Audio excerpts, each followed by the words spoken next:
बिस्मिल्लाहिर्रहमानिर्रहीम अस्सलामुअलैकुम। Welcome to sublime way English academy.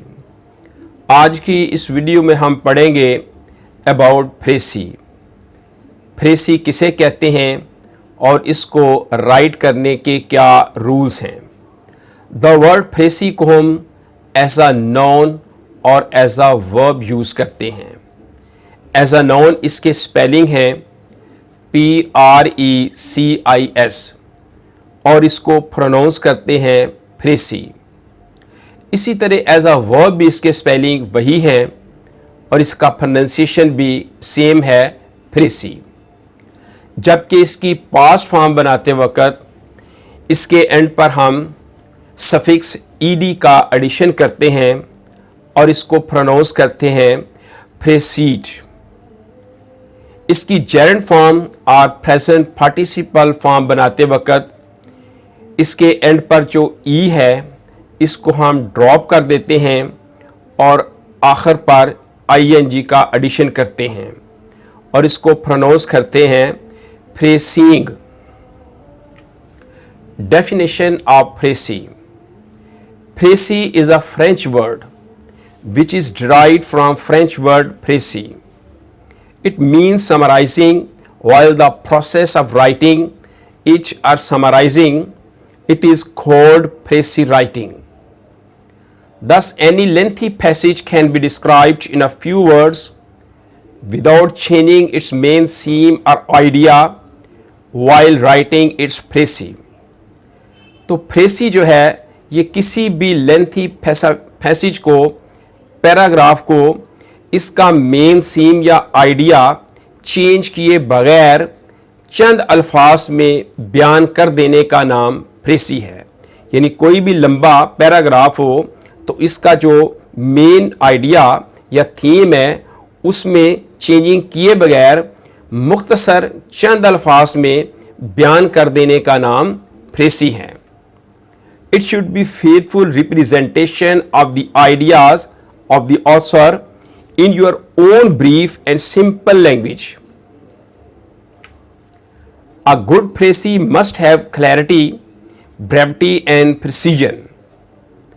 It should not be just writing the sentences directly from the passage for précis writing. It should be written in your own words. तो किसी भी good फ्रेसी में ये qualities characteristics होनी चाहिए कि उसमें clarity हो, वजाहत हो, ब्रेविटी इख्तसार हो एंड प्रिसीजन और दुरुस्तगी हो। फ्रेसी का हरगिज़ मतलब ये नहीं है कि पैसेज में से डायरेक्टली सेंटेंसेस को सेलेक्ट करके लिख दिया जाए। फ्रेसी को हमेशा हमें अपने अल्फाज में लिखना चाहिए। Rules for good précis writing. Decide theme of the passage. Passage में जो मेन आइडिया या सीम बयान किया गया है उसको हमें डिसाइड करना चाहिए कि क्या इसका जो सीम है। No reproduction of important sentences. जो फ्रेसी में इम्पोर्टेंट सेंटेंसेस हैं उनको हमें बार बार तहरीर नहीं करना चाहिए। Have brevity and clarity. हमारी लिखी हुई फ्रेसी में इख्तसार और वजाहत होनी चाहिए। Use own language. फ्रेसी को लिखते वक्त हमेशा हमने अपनी वर्डिंग में, अपने वर्ड्स में लिखना है। Avoid direct speech and use indirect speech. Direct speech से हमें अवॉइड करना है और इनडायरेक्ट स्पीच में हमने फ्रेसी को लिखना है। Reflects the intelligence of the precis writer. Observe proportion, no comments but conclusion. 1/3 of original passage. ये एक मोस्ट इम्पोर्टेंट बात है कि कोई भी फ्रेसी वो ओरिजिनल पैसेज का 1/3 होनी चाहिए। फॉर एग्जांपल अगर किसी पैसेज में 12 सेंटेंसेस हैं तो फ्रेसी में जो है वो 4 सेंटेंसेस होने चाहिए, यानी उसका तीसरा हिस्सा जो है वो फ्रेसी हो।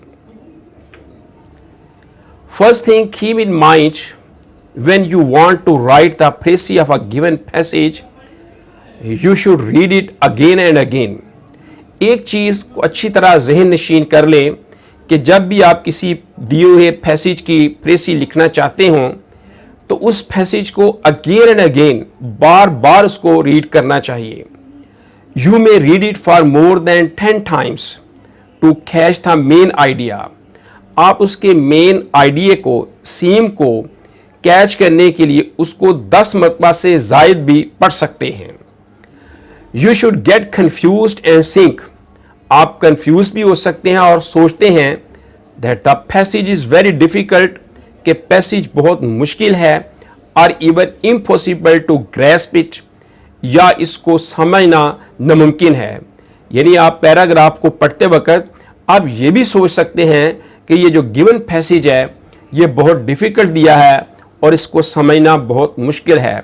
हालांकि ऐसा हरगिज़ नहीं है, वो आपके दिए हुए मयार के मुताबिक, आपकी दी हुई एबिलिटी के मुताबिक जो है ना वो उसमें दिया हुआ है। ज़रूरत इस अमर की है कि उसको आपने अगेन एंड अगेन रीड करना है। The passage would be clear after the repeated attacks of reading. जब आप उसको बार बार पढ़ेंगे, रीडिंग के अटैक्स बार बार करेंगे, तो फिर क्या होगा कि वो आपके ऊपर वाज़े होना शुरू हो जाएगा, क्लियर होना शुरू हो जाएगा। Even if you don't know the meanings of the words in the passage, चाहे इस पैसेज के आप में दिए हुए वर्ड्स के आप मीनिंग्स ना भी जानते हों, तब भी वो आहिस्ता आहिस्ता आप पे वाज़े होना शुरू हो जाएगा। शर्त यह है कि उसको आप अगेन एंड अगेन रीड करें।